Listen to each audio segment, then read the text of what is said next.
ሰራትና ዘይነብ የፈሩትን ነገር አድርገዋል። ፍቅራቸውን ይፋ አድርገዋል። በራክን ብትሆን ልታቋርጣቸው ይህን ነገር ልትበጠብጥ ያደረገችው ሙከራ በከፊል አልተሳካለትም። ግን ቢያንስ ዘይነብን ማስፈራት ማስደንገጥ ችላለች። ዘይነብ የምር ፈርታለች፣ ደንግጣለች። ዘይነብ ከበራክ ጋር በካድር ብቻ ሳይሆን የምትፋጠጠው ከኢኪምና ከያልጋንም ሌላ ተመጣጣኝ የሆነ ፈተና ይጠብቃታል። በአንድ በኩል ደግሞ ኢብሩን ብትሆን በዜራ ዝግጅት ላይ ባለመጠራቷ በጣም ከፍቷታል። በራክን የበለጠ ተናዳለች፣ ከፍቷታል። ምክንያቱም ካድርን ቀማችኋለሁ ብላ በምትናገርበት ቀን ላይ ዘይነብና ሰራት በይፋ መፋቀራቸውን ይፋ ያደረጉበት ቀን ነበረ። አሁን ማታ ላይ ከመጣች በኋላ ቤት በመስኮት በኩል ሆና እያለቀሰች ነው። ድንገት ሙትሉ እናቷ እየመጣች ነበረ። እንዴ በራክ መቼን የመጣሽው? መቼን የተመለሽው ልጄ? እንዴ ምንድነው የምታደርጊው ብቻሽን ቁጭ ብለሽ ስትላ ነበር። በእናትሽ ተይኝ ስትላ ነበር። ለምን የምታለቅሽው ልጄ? ለምን የምታለቅሽው ስትላ ነበር። በእናትሽ ተይኝ ትላታለች። እንዴ በራክ ንገሪኛ እያለቻ ነበረ። ከዛ በራክ ምን ብዬ ልንገርሽ?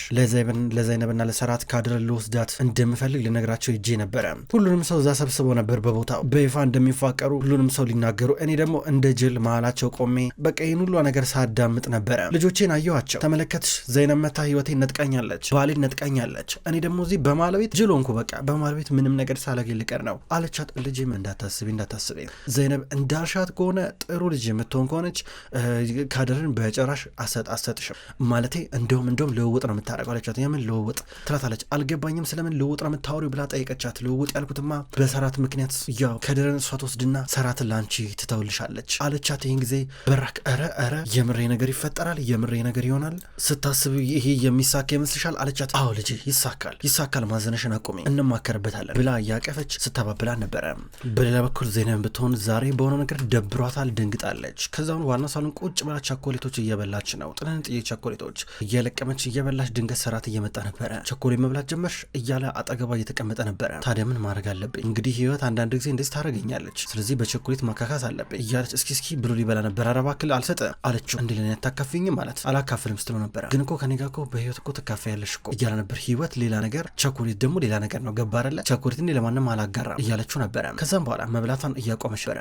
ሰራት እኔ ግራ ገብቶኛል፣ በእናትህ ይሄ የኔ ምርጡ የደስታ ቀን መሆን ነበረበት እና በሰላም አልጋ ላይ ለጥ ብዬ ካንተ ጋር ተቃቅፌ ምርጥ ጊዜ እያሰብኩኝ ማሳለፍ ነበረብኝ፣ ግን አልሆነም በቃ አለችው። እንደዚህ መማረርሽም ችግር የለም፣ ይስተካከላል፣ ሁሉም ነገር በጊዜ ይደርሳል። እሺ ዋናው ነገር እኔና አንቺ መፋቀራችን አንድ ላይ መሆናችን ብቻ ነው እያለ ቀስ እያለ ከንፈሯ የነበረ ቸኮሌት እየጠረገ ነበረ።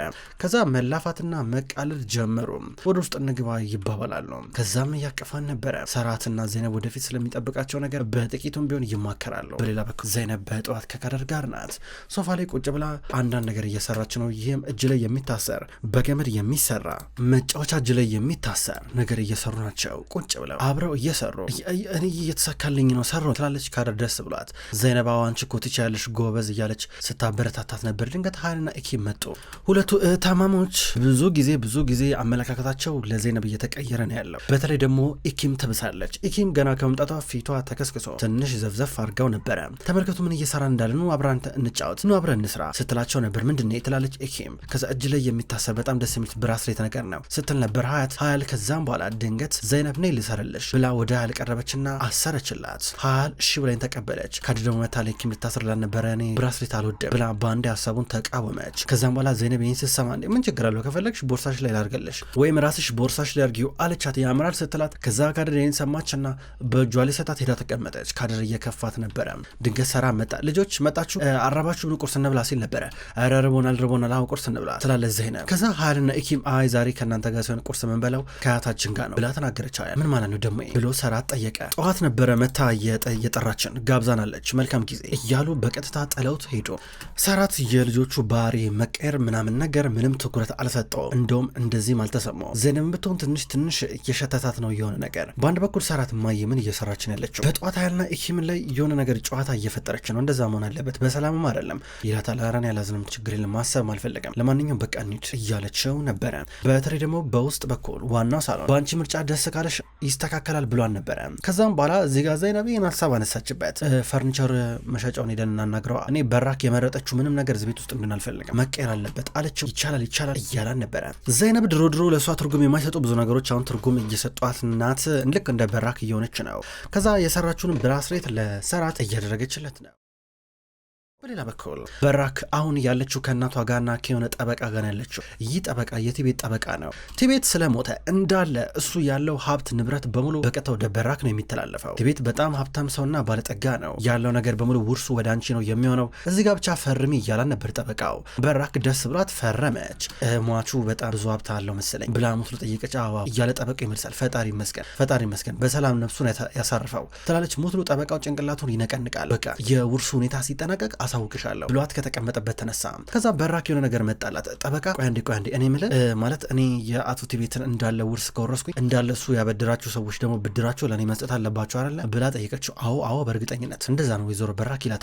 እንደዛ ከሆነ የሙስጠፋ ጃንዳን ብድር አቶ ቲቤት አበድሮ ነበረ በርከት ያለ ገንዘብ። እሱም ብድር በተመለከተ እኔም እሱም ነገር መከታተል ፈልጋለሁ። ያው ሙስጠፋ ብድሩን ከመውሰድ በፊት የወሰዳቸው የፈራረማቸው አንዳንድ ወረቀቶች አሉ አለችው። ከዛም በኋላ እሺ ችግር የለም አሳውቅሻለሁ ብሏት በቀጥታ ቤቱን ለቆ ወጣ። ይህን ነገር የሰማችው ቱሊያ ናት። በራክ ቀስ በቀስ ኃይለኛ ርዕስ እያነሳች ነው። ቱሊያም ይሄ ነገር ስትሰማ እየገረማን ነበረ።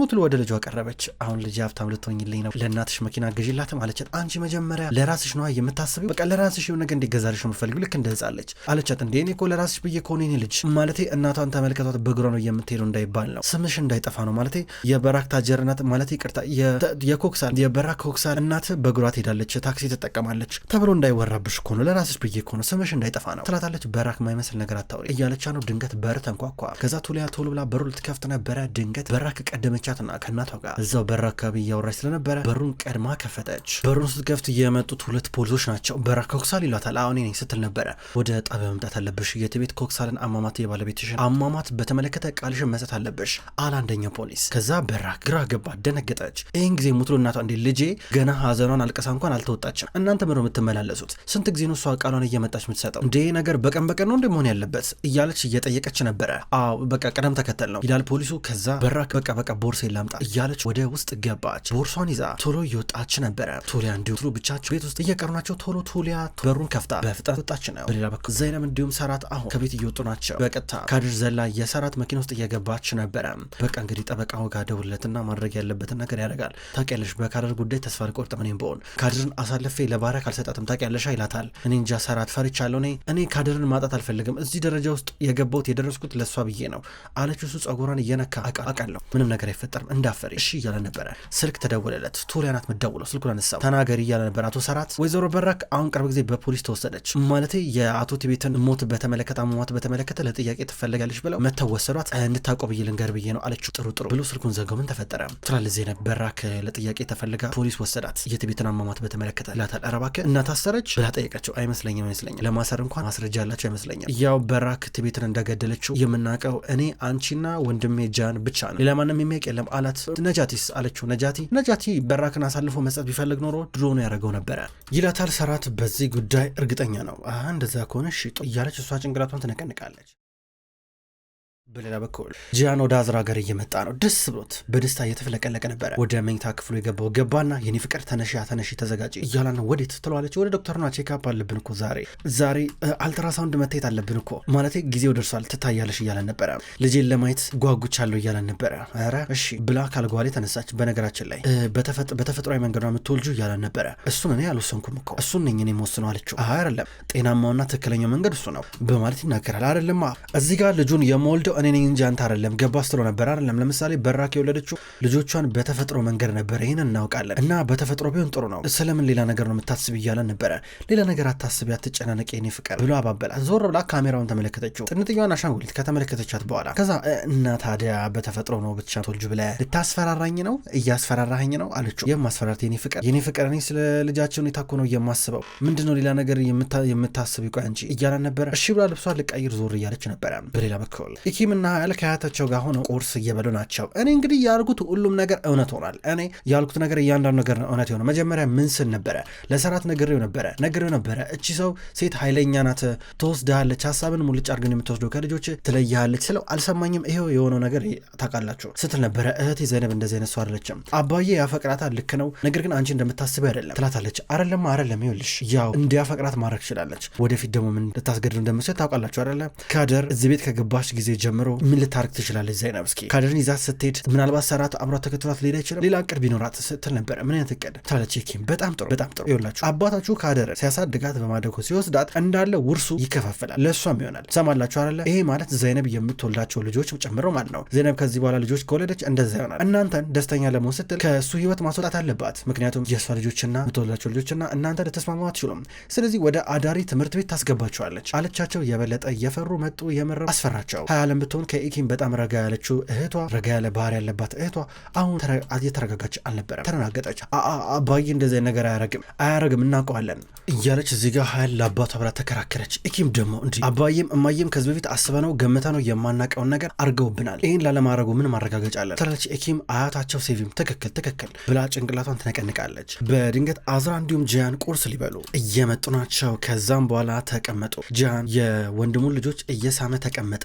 እንዴት ነው ታዲያ እማዬ ዛሬ ደግሞ ምን ጀመረች ከነሱ ጋር እያለ ነበር። እስኪ ጂያን ስሜት የማይመስል ነገር አታወራ፣ ለልጅ ልጆቼ የሚሆነውን ነገር እያሳወቅኳቸው ነው፣ ወደፊት ምን ዕጣ ፈንታ እንደሚጠብቃቸው እየነገርኳቸው ትላለች። አጎቴ ስታስበው ዘይነብኛን ወደ አዳሪ ትምህርት ቤት ልትወስደን ትችላለች፣ ልትልከን ትችላለች፣ አንተ ይህን ነገር እሺ ብለህ ትቀበላለህ አለችው። እንዴ ደግሞ ምን ማለት ነው እማዬ? ምንድን ነው? ኧረ እንደዚህ የሚባል ነገር አይሰራም፣ አዳሪ ትምህርት ቤት አትገቡም፣ መቼም ነው የማትገቡት እያለ ነበረ። እንዴ ዘይነብ እንደዚህ አይነት ሰው አይደለችም፣ እሷ የምታስበው ስለ እናንተ ጤንነት ብቻ ነው፣ ለምን ሌላ ነገር ታስባላችሁ? ወይዘሮ ሴፊም አንቺን ብትሆኝ እርስ በርስ እንዲጣሉ አታርጊ እባክሽ ትላል ነበረ። አንቺ ዝም በይ፣ ምንም የምታውቂው ነገር የለም፣ እኔ ልጆቼ ትምህርት እያስተማርኩኝ ነው። በጣም ነው የሚገርመው አዝራ እንደማታውቂያቱኝ ስትላል ነበረ። እማዬ ሚስቴን እንደዛ አትናገሪ እባክሽ፣ እንደዚህ ማለት የለብሽም፣ በልጆች ፊትም እንደዚህ አይወራም እባካችሁ፣ እኔ ከዚህ በኋላ እዚህ ቤት ውስጥ እንደዚህ ነገር አልፈልግም እያለ ነበረ። ጂያን ሰው ሚልን ነገር ስማ እንግዲህ የማትፈልግ ከሆነ ከዚህ ቤት ለቀውጣ እያለችው ነበረ። ከዛ ጥላው ትሄዳለች። ከዛ ጂያን እያነሳ እየበላ ከዛም አዝራን ብትሆን የሆነ ቅቤ ምናምን ነገር አንሳለ በላስትል ታይቴቴ ይሄማ ፋት እኮ ነው፣ ይሄ ቅባት ነው፣ ይቅርብሽ ምግብ መቀነስ አለብሽ ይሄን ቢ እያለ የተቀቀለ እንቁላል በአትክልት እንድትበላ እየሰጣን ነበረ።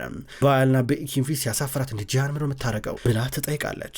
ዘይነብ ከሰራት ጋር ባላት ቀረረብና በይፋ ፍቅራቸው ማወጃቸው የእሷ ቤተሰብ አንገት እንዲደፉ አድርጓቸዋል። አባቷ በጣም ነበር ያፈረው በዛ ዕለት ምሽት። አሁን እንደተለመደው ስራውን እየሰራ ነው። ዘይነብ ልታናግረው እየመጣች ነው። በርቀት አየችው፣ እየቀረበች ነበረ። እየጠራ ያለ ድንገት ነበረ አባዬ ብላ ቀረበች። ፊቱን አዞረባት። አባዬ እባክህ እንደዛ አታርግ እባክህ፣ ባለፈው ምሽት በተፈጠረው ነገር እኔም እኮ ልቤ ተሰብሯል እያለችው ነበር። ግን ዘይነብ ማለት እንዴት ነው ይሄ ነገር ግን ማለት ይሄ ነገር እንደዚህ መሆን ነበረበት? በዚህ መጠን እንደዚህ መዋረድ አንገታችን መድፋን ነበረብን እያላን ነበረ። እኔ ለአንቺ ደስታ ነው የምመኘው ግን እንደዚህ ይሆናል ወይ አላት።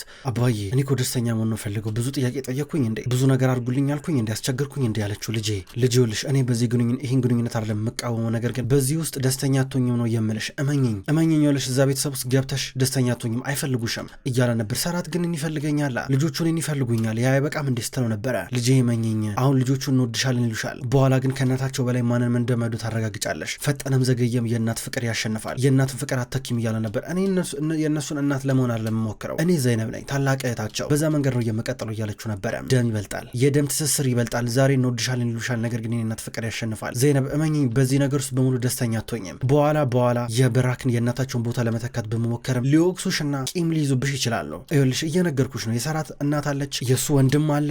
ያ ቤተሰብ የተከበቡ በመቀኛ ሰዎች ብቻ ነው። ይቅርብሽ፣ ተያቸው፣ እነሱ የራሳቸው ኑሮ ይኑሩ።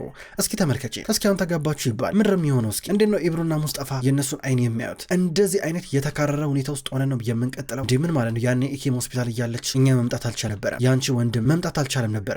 ለምን እነዚህን ሰዎች ማግኘት አይፈልግም ነበረ? እንደዚህ አይነት የተካረረ ፖለቲካ ያለበት ቤተሰብ ነው እንደ አንቺ የምትፈልጊው? ይቅርብሽ እባክሽ ዘይነብ፣ ልምከርሽ። ይኸውልሽ ዘይነብ፣ እኔ አንቺ ላይ ጉዳት እንዲደርስብሽ አልፈልግም። እኔ ልጄ ደስተኛ እንድትሆኝ ነው የምፈልገው። ነገር ግን እመኚኝ፣ ይኸውልሽ አሁን ብትሰቃይ ይሻልሻል፣ አሁን ብትታመም ይሻልሻል፣ በኋላ እድሜ ልክሽን ከምትታመሚ። ይቅርብሽ፣ እዚህ ነገር ውስጥ ገብተሽ ደስተኛ አትሆኝም፣ እመኚኝ ብሎ እየነገራን ነበረ። እሷ ፊቷን አዙራ ታስባለች። ክብራትና ክብራን እንኳን ወደ ቅመም ስቶሪ የዩቲዩብ ቻናል በሰላም መጣችሁ ውድ ተመልካቾች። በዛሬው ዕለት ወደ እናንተ የታመሙ አበቦች የሚሰኘው ድራማ በዚህ መልኩ ወደ እናንተ አርሻለሁ። ክብራን ተመልካቾች ቅመም ስቶሪ የዩቲዩብ ቻናል ከዚህ በኋላ የታመሙ አበቦች የሚሰኘውን አስገራሚ ደስ የሚል የፍቅር የቱርክ ድራማ ወደ እናንተ ይዞ ይመጣል። ቀኑን ጠብቄ እኔ ወደ እናንተ አደርሳለሁ። የታመሙ አበቦች እንዲሁም ሌሎች ተከታታይ ድራማ ክፍሎች በቀጣይ ወደ እናንተ ይደርሳል። በቀጣይ በአዲስ ቪዲዮ እስከምንገናኝ ድረስ በያላችሁበት መልካም ቆይታ ይሆን።